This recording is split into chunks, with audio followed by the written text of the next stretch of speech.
Hi guys, my name is Noni Madikela. Welcome to Noni M Network. Guys, today I want us to talk about Luyanda Botha. Do you guys remember Luyanda Botha? Luyanda Botha is the guy that got arrested and convicted to 3 life terms in prison for the murder and raping of Uyinene Mrwetyanas. Do you guys remember that guy? Yes. Haibo, he is back in court for another case. That case is not related to Uyinene Mrwetyanas. It is a case of attempted raping of a woman. Apparently, according to him, the lady was his then girlfriend. They were in a relationship for a year. I think that's what he says. I'm gonna put clips where he is asking the court to explain, and he looks distraught from what is happening. He looks distraught because he's trying to explain what happened between the two of them, him and the said lady that he almost raped at the time. So apparently it looks like this is something that happened this is something that happened before the incident of Uyinene Mrwetyanas. I don't know his explanation is what for. He wants to put the court at this, because now I wouldn't care at this point, because bottom line is he is going to spend his life in jail. So it sounds as if the whole situation of raping and unaliving Uyinene Mrwetyanas stems from this situation of him and his then girlfriend, because she cheated on him with another woman and they were of the same religion, Jehovah's Witnesses situation. So he's unhappy. He's telling that detailed story. I'm gonna put clips, then you listen to him. It caught my eye because I remember him as the guy that ended the life of Uyinene Mrwetyanas. Let's hear what he says. I'm going to put a clip. Guys, what are your thoughts about that? Isn't he supposed to let those things go? He looks very, very hurt by the whole situation and the whole drama that includes that court case that he is currently. It's an ongoing case. But the judge seemingly, he gave him the time to express himself on what happened there. Let's talk on the comment section. What are your thoughts?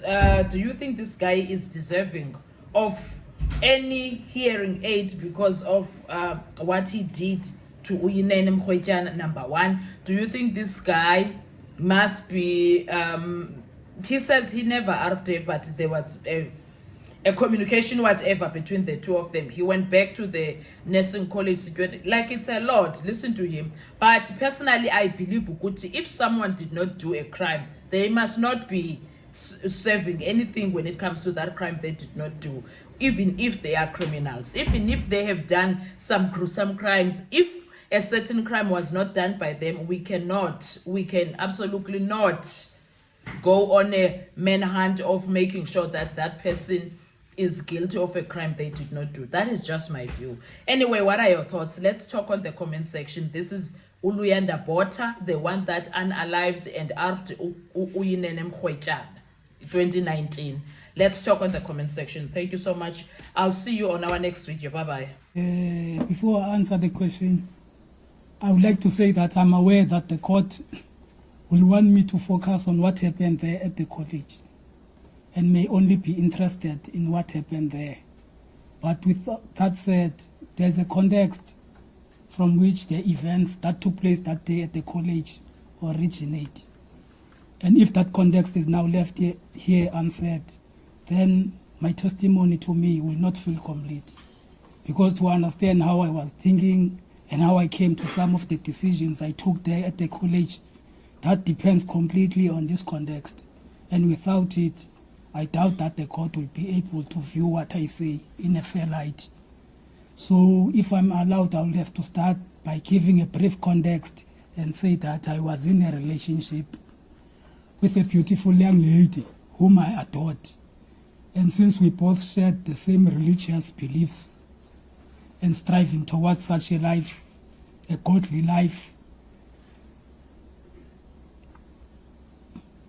we were already, even though we only dated for a year, we were already talking marriage.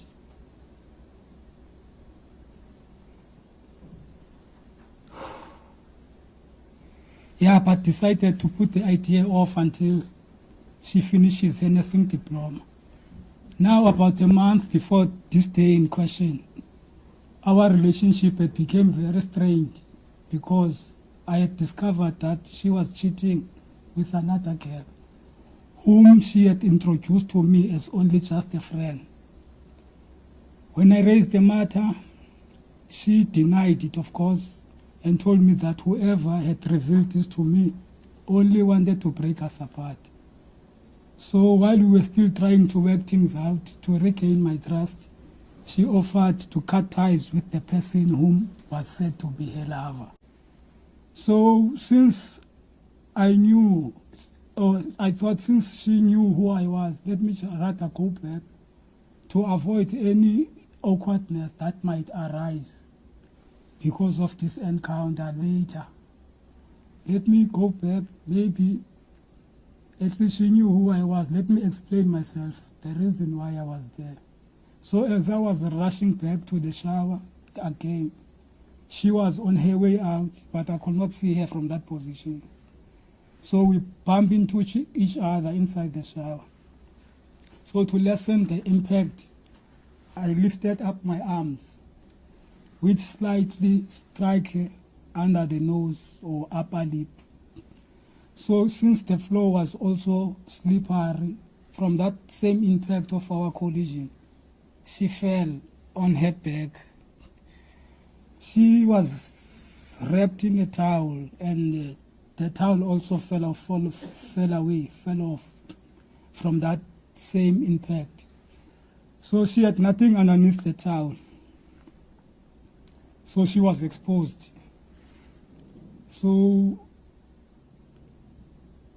she started to scream again. So I motioned. She was lying like this. I was standing here. So in panic, I motioned over her